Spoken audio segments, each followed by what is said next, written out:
Today on the Develop Yourself podcast, I have David Roberts, CTO, former recruiter, current CEO of Crushing Digital, where he helps junior developers and just developers in general find Yeah. a job in the tech market, which I'm sure you're very busy.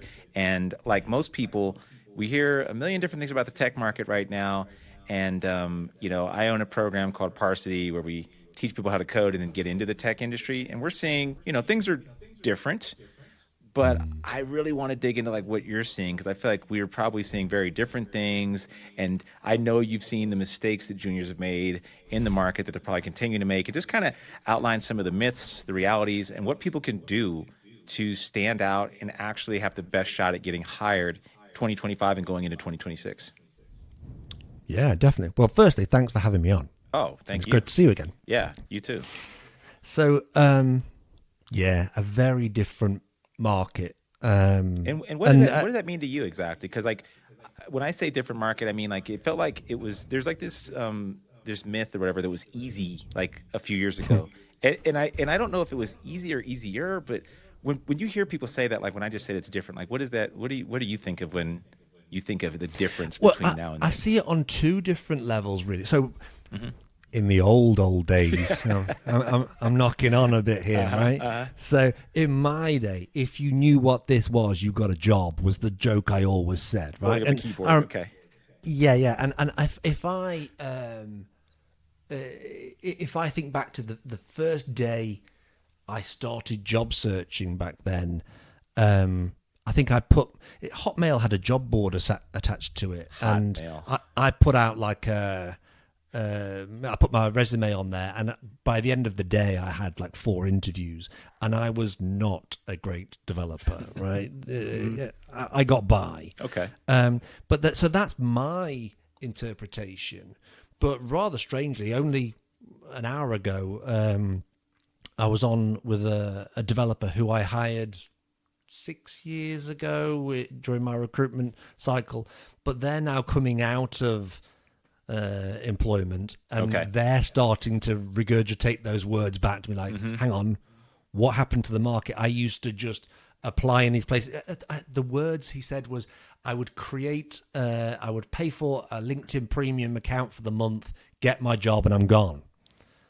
That doesn't happen Jeez. anymore. So, No. so then now applying it to what's happening with me, I say on the course, when I was hiring, if I put out a job on a big job board, I would get between 1,000 and 3,000 applicants to every job.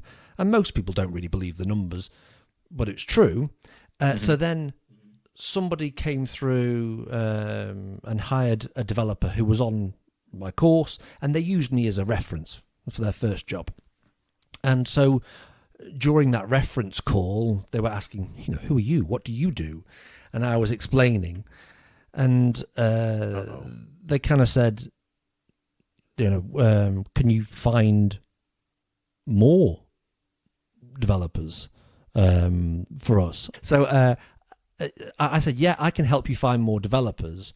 It's not something I do to make money. It helps the developers coming through my course, right? So they said, well, we don't need you right now because we've just pasted a job out there on LinkedIn. This is a small company in London, and they got 3,700 applicants to that job. So they came back after 2 weeks to me and said, we give up. Like, there's too many people to process. The quality's been very low. It's hard to find the good people. And so that's the market. When we say, has the market changed? 3,700. Now, I'm normally saying to people, if there are 1,000, are you the best? And most people are honest enough to say, probably not. Yeah. And if you do think you're the best, therapy, it's so that's where I see the market has changed, but people are still getting jobs. The market is still moving, but if you're applying in those places where you're competing with 3,700 people, the odds are there, right? It's unlikely you're going to stand out. That's a really big one. That's a strange thing I noticed as a manager when I was trying to hire, and we got flooded with applications. In fact, I did something that maybe I'm not so proud of. I said, let's remove the word junior from the posting because I was assuming that that word actually was getting, and it worked. I said, let's remove the word junior. We got significantly less people. It was still a junior job. We definitely weren't hiring senior or even mid-level people. It was a very entry-level job. But just having that word got just flooded with so many. It was junk too. I mean, I did a lot of interviews and I was kind of shocked at the quality of candidates that were just not there. Like simple things like, hey, write like a for loop, honestly.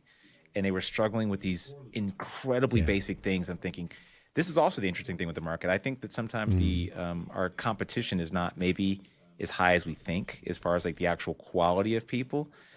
But yeah, I don't know Yeah. what are people doing because I think the problem is we have LinkedIn, which is like a social media platform that kind of pretends to be a job platform, and you have people on it that don't really know how to navigate LinkedIn. And I'm not even sure I know how to navigate LinkedIn anymore either. But what are you telling people that are like, okay, hey, I just graduated a boot camp, or hey, I'm out of work, and the traditional advice is, cool, let's update your LinkedIn, let's update your resume, and start applying for jobs on LinkedIn. Does this work anymore for people? No. So it doesn't work because Okay. the numbers are too high. Now, if you, so for your company, for my company, if we advertise a job and we're open to hiring a junior, right? Yeah. We're advocates of juniors. Why not? And we put out this job, and we get 1,000 applicants. Now, you and I are probably looking at each other thinking, I'm not interviewing 1,000 people. You're like, Nope. how do we get rid of these people? So I'm thinking, well, okay, of the 1,000, we didn't ask for experience, but how many of them actually have experience? So maybe 500 of the 1,000 have a year. Maybe 200 have 2 years. Well, that gets rid of 800 people. Now we're down to 200. Of those 200, who's got a degree? And now that gets, and we keep applying these filters. Yep. Now, this was a junior level job at the start, but because everyone put themselves in the same bracket, the bar gets moved up. So because Yes. of the way we apply, we do it to ourselves.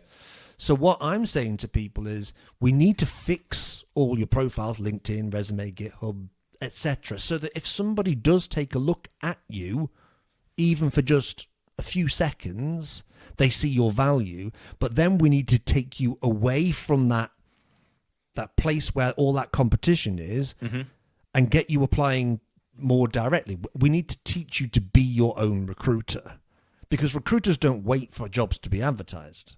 Yep. Recruiters go and leverage a job. Wow. And so that's where level one is the changing of the profiles. Level two is getting them to see the market differently and job search differently. And then three is networking. And that's when it really starts to come good for the next jobs. And your network will start to pay dividends so that you won't then have to start applying later on. You'll build this network and it will work for you in the end. Yeah, that's a lot of what we do at Parsity now around job searching in general is not really using LinkedIn beyond trying to make connections to people in your network and kind of do like almost like a breadth first search of your personal network, because oftentimes you don't know who you're connected to, that's going to help you slide in through a back door somewhere, or might know of an opportunity that's not even listed. We've had quite a few people get jobs that weren't even listed on LinkedIn. They've gone through their old employers or their old schools or people that they never would have thought that actually have an inside to something. That's one way we've seen things work. And I noticed this. A lot of junior developers, people I meet on LinkedIn, they always say, "Here's my resume. Tell me what's wrong with my resume." And I'm thinking, does that even matter anymore? I'll be honest. I feel like I haven't really used my resume. It's more of a formality. But that's me. I'm kind of senior plus level, and I really don't know if your resume matters anymore. What is your take on resumes in general right now? I think resumes, LinkedIn, these things matter if depending on the medium in which you are applying. And if you're applying on, the big job boards, LinkedIn profile probably wins out most of the time. Resumes, I find, can be almost the most powerful thing in the way I want people to apply. If I teach them how to be their own recruiter, but I think I see resumes differently to most people. Okay. You know, people show me. Everyone talks about the Harvard resume. I've never seen a more boring document in my life, right? So for me, a resume is like a fast food flyer. It's got to make me hungry and make me call the number, make me complete the transaction, right? And that's what I see your resume as. Is I don't.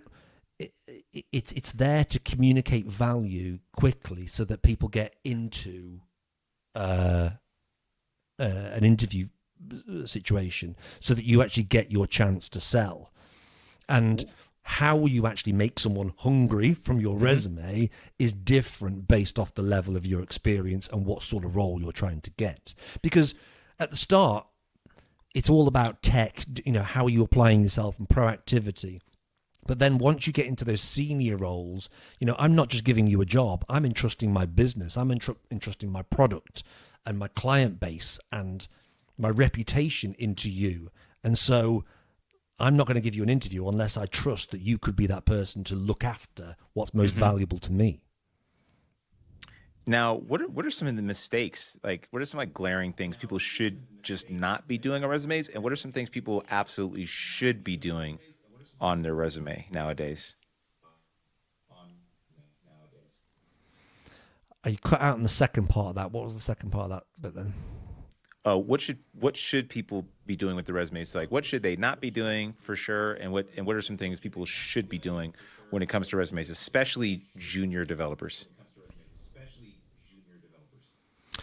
Especially juniors. So, first things first is your resume should be showing direction, as in what job do you want. So I always think about, if we take the fields from LinkedIn and apply it to your resume, so on LinkedIn you'd get headline and an about section, and they look forward to the job you want. So if you're junior trying to break into tech, there's no point in writing in your headline that you're a truck driver, because you're trying to be found as a software developer. So you're going to have to give it direction to where you want to go. What tech do you want to use? And be very focused. And then we've got to showcase in the rest of it how you are making this happen. So it becomes about your proactivity. So the main thing I would say is, I don't want to have to read your bullet points straight off the bat. I want to be able to blur my eyes, scan down, and just get a feel for you in 10 seconds. I say 10 seconds, but someone was saying on social media the other day, people don't look at your resume longer than 6 seconds. So Jeez. I don't think it's far off that. The mistakes, I think, is that people think people read it. I often say that story of, have you ever been in an interview when it feels like somebody is reading your resume for the first time? Yes. And most people say yes, and I say, well, the reason for the reason for that is because it is the first time they're reading it. Someone like me, maybe you, has looked at it for that 6 seconds and gone, oh, this looks good, off a quick scan, invite them to an interview, knowing I'm going to read it later. Then we don't read it, and I get you to walk me through it in the interview because I just didn't read it. But the important point of that conversation is, I did make a decision about whether you were worthy of more time based off the scan.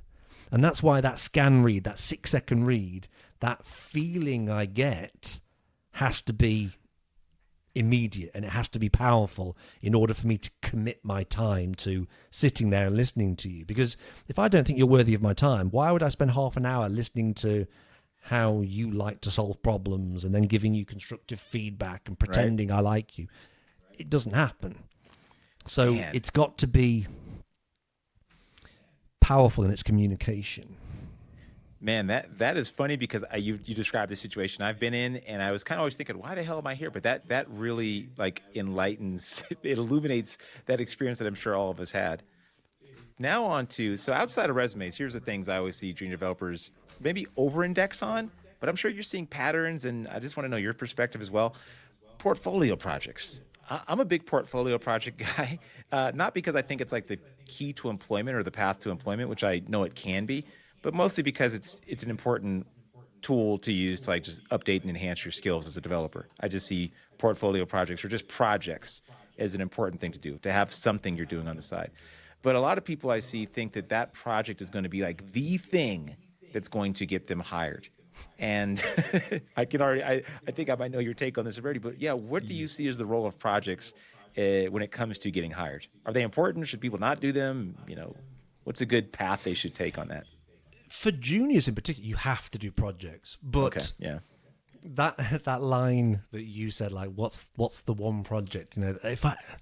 Everyone asks me, what's the one project I can build? What's the one template I can use for my resume? What's the one?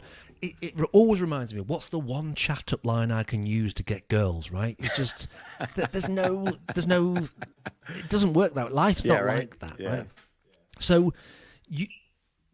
I always say there's a difference here between becoming a better developer and getting a job. So to rewind on it a little bit, if lots of senior developers disagree with my teachings, I guess, on how to get a job, and they say, no, who cares about React or Angular or Vue or whatever, I things. guess, sure. They should just learn JavaScript inside and out. Now, as a developer, it's far better to be a better JavaScript developer than it is to be, there's too many React developers that don't know JavaScript That's well true, enough, if for you sure. ask me. It's wild, yeah. Now, so it's better as a developer to be a better JavaScript developer, but you're not going to get a job. No one's hiring for that layer anymore, really. No one's, you're not getting, I used to get quizzed on that stuff, and now I just really haven't had that experience for a while. Exactly. So I'm telling people no, and lots of seniors will go, just put JavaScript, just put this, TypeScript. And I'm like, you could remember the layers here. A recruiter's searching. They don't know that it's all just JavaScript, and they don't understand all these things. So you've got to write for the layers, but you've got to write for the audience. And that audience is lots of different people. There's a recruiter, and then there's a technical person, and a more technical, and a CTO. And you've got to write for all of those people. And if you don't, you're going to get filtered out at the top layer. Now, then people get a job and they go, what do I do now? Because they're worried they've actually got the job. I'm like, go and learn JavaScript. Yeah, there you go. Just all in. So you need both. But then when it comes to your original question about the portfolio website, well, people just want to put up thumbnails, of the projects they've done. Look, here's my weather app. Here's my Netflix clone. Here's my this. I'm teasing, but here's all those things. Pretty representative, yeah. I don't need your weather app. I've got a weather app on my phone. I don't need this. But what are they examples of? They're examples of you can make a front end in React. They're examples of you can use an API, consume an API. You can do authentication. It's the tech. So if the reason for your portfolio is to have that example on your website, which says, here's an example of me using React and Redux and TypeScript and Jest and React Testing Library, and it's the tech. And that's the same for your GitHub. It's the same for everything else. It's like, these are examples of you being able to use the things that you're selling back on your resume or back on LinkedIn. So on LinkedIn, I always say the banner image, the headline, the about section, these are your claims. You're saying, I can do this. I'll prove it to you. Just keep reading. Right? But then everything else has to back up the claims. Otherwise, it's empty claims. But then whenever I arrive at another person's portfolio website, it's like, I'm David Roberts, and then the text deletes itself. And I'm a developer, and the text deletes itself. Like, hang on, where's the evidence of you living and breathing React and TypeScript and stuff? Oh, so man. We've all seen this portfolio. It's kind of funny because now we've seen a million examples of like the weather app, the typing text in the portfolio, and all these things. How important is it to like make it like super unique, or is that even important? Is it more important to just show evidence that hey, this is a template, whatever, but here's some actual examples of you doing the thing? I think it depends on what you're trying to do with it. If you want to be known as this, developer or front-end developer who makes snappy, cool things, then I'd say you're going to have to start getting a little bit creative. But most people, it's just a template presentation of here's some works that I've done. One thing I do say is if you're putting yourself out there as, a front end developer, and you make a portfolio that sucks, I think it's going to work against you. Oh yeah. For So sure. I think you'd be far better to not have one. I don't think a portfolio's required. I think you Yeah. can get away without it. But if you make one, you've got to make it look good, and you've got to get rid of like the classic, gotchas like typos and things. You've got to make sure that, because people are entrusting their brand essentially to you on some level, and it's like, so it can work against you, and that's sometimes hard to tell developers. Like, I'd get rid of that. Like, don't Or do that. putting it in mobile view and things just break apart immediately. I'm like, oh, rough, man. Yeah. I'm sure you've seen patterns like I have over the years from working with people, and you've probably noticed that there's like certain people, like this person made it, and maybe you've been surprised by certain people that make it or don't make it. Are there patterns you've noticed in the last like 12 months among the people that you've worked with that are indicators that they're going to quote unquote make it? Yeah. Okay. So What are those? I don't know if we talked about this last time we spoke. Maybe we did. You can tell me. Sure. Back in December last year, so I take people on in cohorts, and I work with them for a certain amount of time. So the course starts the first Monday of every month. So it was my November cohort, and then I'm teaching them we do LinkedIn, GitHub resumes, etc. All the profile stuff in the first month, because then we're into networking and job search and all that stuff. Yep. So we're in December, and we're should be starting like the job search stuff, and everyone's a little bit lackluster. Everyone's down in tools. It's holiday time, right? Yeah, for sure. And so I'm saying, look, now's the time, people, and this is early December, and there was a huge pushback from that cohort saying it's holidays, right? No one gets hired in December. What's the point? It's like everyone thinks the same thing about August. And I could see 3 people on my course, and I named them. I said, these 3 people will not be here long. They'll get jobs and they'll be gone. And then we got to like mid-January, and I said, oh, one of those people is gone. And they were the last, by the way. Jeez. And everyone's in shock. And one of those people got 7 interviews in December. So when everyone else was doing nothing, they got 7 interviews and got 3 job offers, and they were gone. Now, I named them, so I saw something. Yeah, right. And these people will openly tell you they weren't the best developers in the group. It was sheer tenacity, proactivity. And I think if you can bottle that up and present it in the right way, people will invest in that. So on the course, I'm often saying, let's pretend you're a dance teacher, and you're going to pick one of the kids, one of the students, for extra help, extra tuition. And 9 of the children are over here picking their noses, misbehaving, doing usual stuff. And then one child is desperately trying to pirouette over here in the corner. They're getting it badly wrong, but they're trying. Who do you pick? Right. You're always going to go for that proactivity. Yeah. Now, how can we make you seem proactive in everything you present, from your LinkedIn profile to your resume to GitHub? Everything needs to scream, I'm doing this. Now, if I meet another developer and go, hey, okay, you want to be a React developer, or you want to get the tech lead role, or you want to do this, how are you making it happen?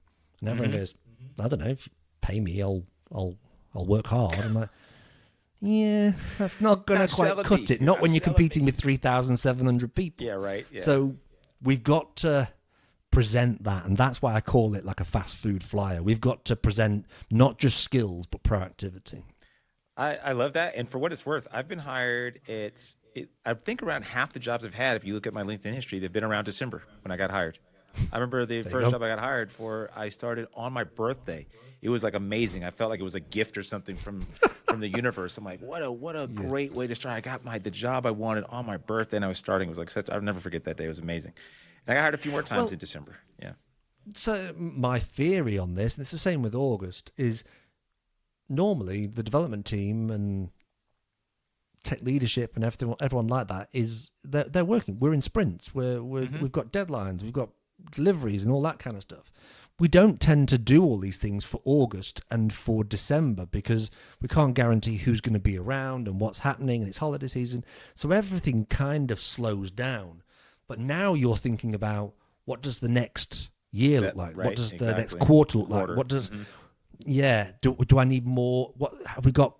More contracts being signed? Are we?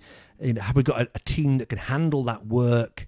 They're thinking big picture, and they think that big picture in the summer as well. They think that in the August season. So when everybody else slows down, you speed up. Yeah, I like that a lot. And I've never, it's funny, I'm pretty naive, or I was much more naive. I didn't even know about, cycles of hiring or anything like that. I'm like, well, I'm just applying because like that's just what it is. I'm just going to be applying. Yeah. If it's Christmas Day, I mean, somebody might be open. I don't know. You know what I mean?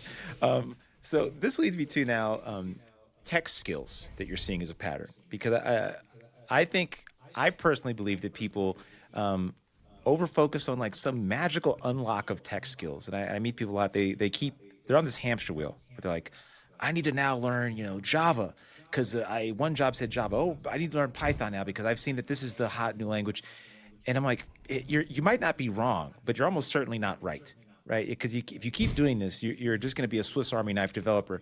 But then I also know that you can't just learn anything, right? Like you can't just learn C# and you're like on maybe the West Coast in the Bay Area and expect that you're going to be flooded with job interviews if you don't know React. And you say, well, I know C# and Python. That probably won't work out.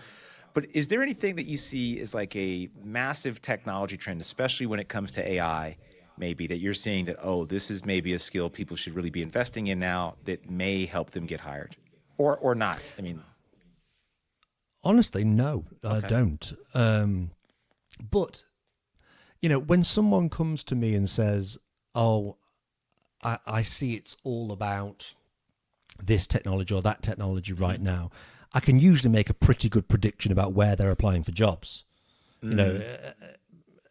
In this market as well, who's got the money and the resources to filter 3,700 applicants? You need a company that's got a HR department. Yep. They've got to have enough people to handle those people, give them feedback, processing. It's a headache. Now, a company that's got a HR department that big is big corporate world, and they're going to use C#. They're going to use Java. They're going to banks and places like that. So you're applying on, that means big job boards, and that's what you see. You see these trends. I still see the waves that I used to see in recruitment. Like you won't hear about Ruby for a long time, and then all of a sudden it's Ruby, Ruby, Ruby, Ruby. Yeah, yeah. I haven't heard about React Native for a long time. Then I had a flood of that coming through, and it comes in waves. The one thing I will say is everyone's so nervous at that junior level to go, what should I learn? And I think it doesn't really matter. I still think there's value in, still think there's value in Java and strongly typed languages and good fundamentals. But honestly, it doesn't really matter. And what I'm seeing, certainly at that junior level, is they don't hire for your skills. They hire for your proactivity, which is what you were talking about before.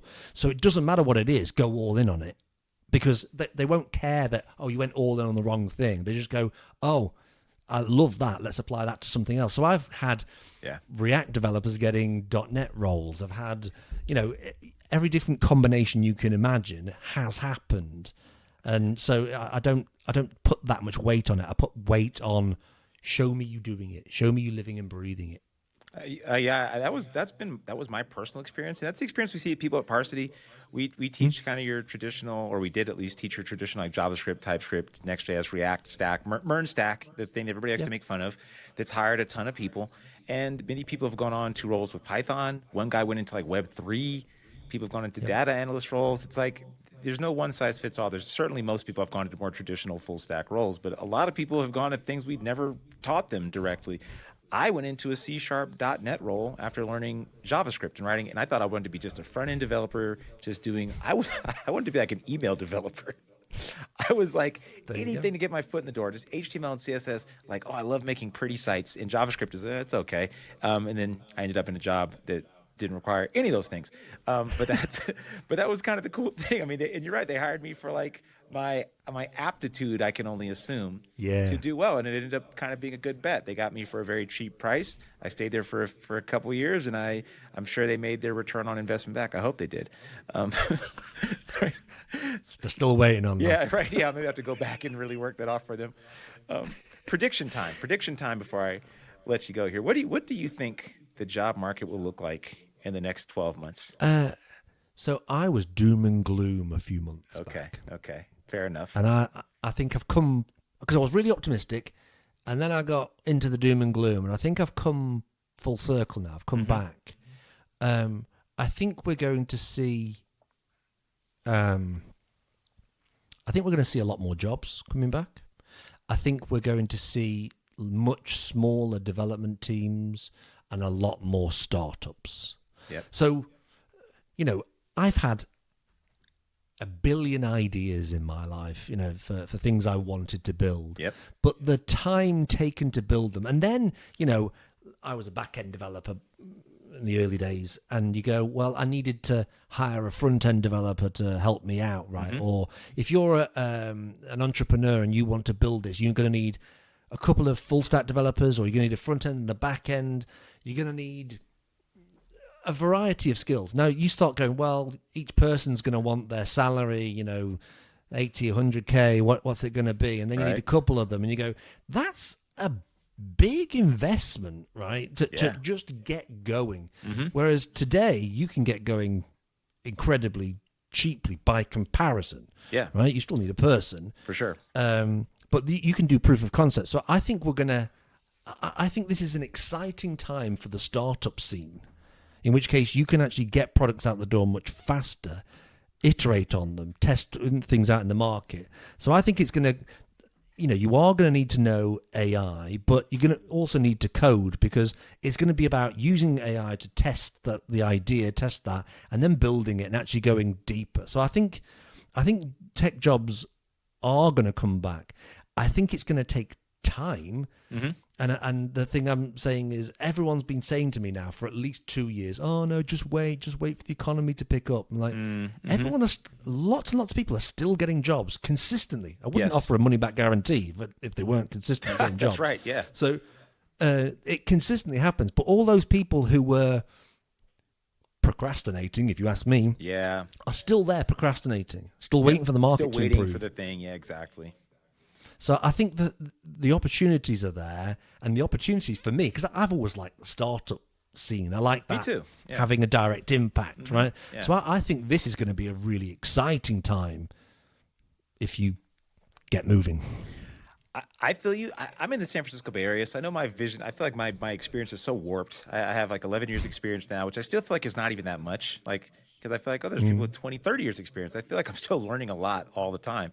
But I'm in the startup world, and I'm getting, I guess you could say, I'm getting flooded with requests. A little humble brag here, but I'm getting flooded with lots of requests, and I see all the startups that are all using AI in the city, and they're desperate for talent right now. It feels like, and a lot of them are actually implementing more in-office work, which actually makes the pool of candidates smaller out here. So I'm actually experiencing this, the positive effect of this, and I do hear people and I've talked to people that are like, well, I'm waiting for the market. I'm like, well, how's that going to work out, do you think? Like, how would that possibly work out for you?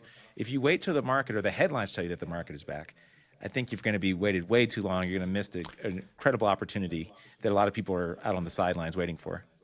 But that's exactly the same way I look at, when people are applying for jobs on job boards. If it's on the job board, it's too late. If you wait for the market to pick up, it's too late. Too late. Yeah. It's like, now is the time to learn how to leverage this, because you don't want to be one of those people that's waking up and realizing you missed the boat.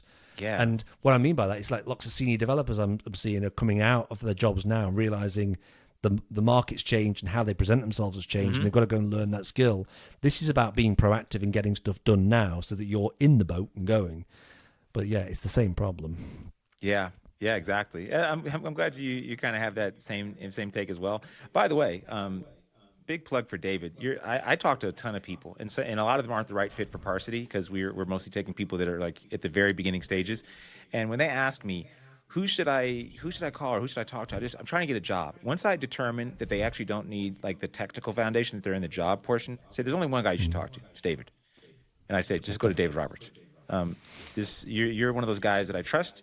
You're ethical, and I've sent people to you, and I've had nothing but good feedback from all the people that I've sent to you. So, Oh, thank you. yeah, I really absolutely. appreciate it. And you can send me that box of donuts after we end the show today, and that $5 in that box of donuts. No sweat. That's going to be a long delivery from here. Yeah, you know. that'll be. Yeah, it's okay. It's okay. I'm a patient guy. Before I let you go, let me just get some quick hot takes. There's some quick fire hot takes for you. Open to work banners. No. No. Okay. I don't think they harm, but I don't think they help. Okay. Yeah. I've never used them. I don't like them personally, but I was I just don't curious like what you think. LinkedIn easy apply. Waste of time or A useful? waste of time. Okay. Waste of time. It's the 3,700 number. Yeah. It's if you can stand out. Now, if we can change your profile, I think you will get more attention, but still the odds are stacked against you. So I don't say to people on my course not to do it, but I don't want that to be your only avenue because it's highly unlikely that's going to be the thing that leads to fruition. Yeah, 100% on that one for sure. ATS optimized resumes. Is this the thing? Or is this No. worth the effort? Okay. No. So I've worked with many off-the-shelf ATS systems. We've built them for in places where I've worked, so Okay. I sort of have a hand in those things. I don't know if I've talked about this to you before, but you know, it always reminds me of the early days of Google and them saying, you know, like people used to do the keyword stuffing to get up the search engine SEO, rankings, yep, right. and SEO, and then there was like Google used to say to you, look, stop playing games to try and game the system, stop doing this. And then they did releases that were like Penguin and Panda, I think it was. This is a long time ago. And all of a sudden, people who were on page 1 just dropped to like page 20, and it changed overnight. Oof. Now, I think people doing all these things for an ATS, honestly, the main problem when you're trying to hire, when you use an ATS, is you get lots of people in, but what they put in their resume sucks. Yeah. So it's not about making it the right format and that sort of stuff. It's about getting the right value so that someone sees that sort of thing. So I don't like the ATS, and that goes hand in hand with my other one, which I don't agree with, and I don't like the single page resume.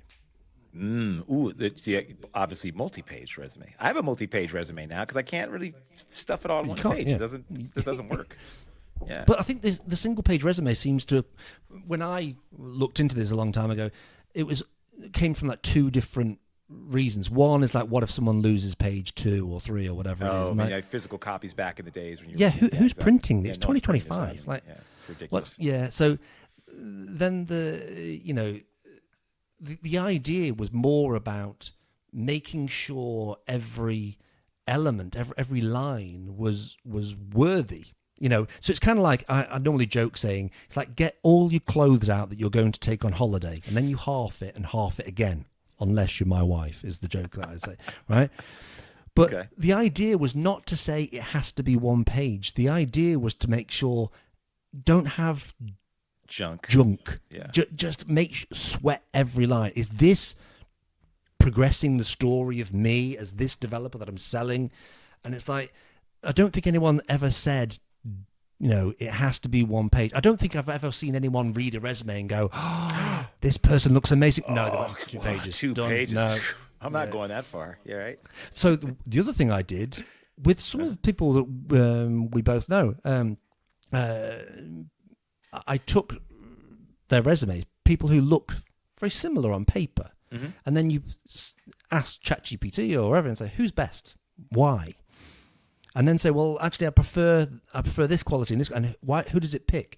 And then you're going back to both people, going, well, you know, if you're all using AI in your daily work, do you really think the recruiters are not? Oh my God. In which case, yeah. they're going to be asking them, and it's going, well, it's telling you that your project section sucks, and it's telling you your experience section sucks, and you need to work on those bits.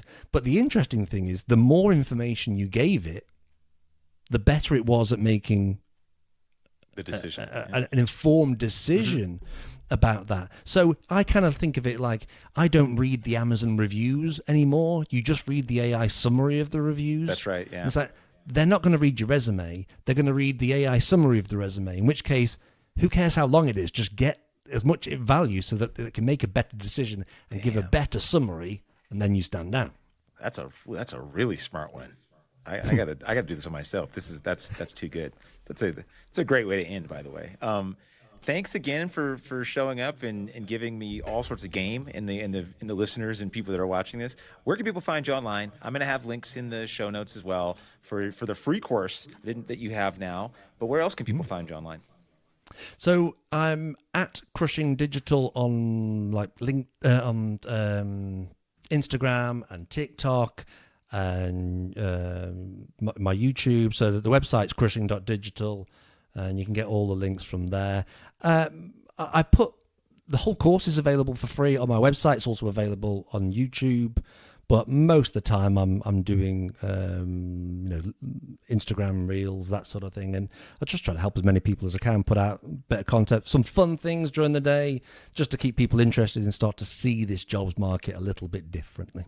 They are funny, and I know they ruffle people's feathers. I'm sure you get a lot of haters from your reels. Please check out David's reels.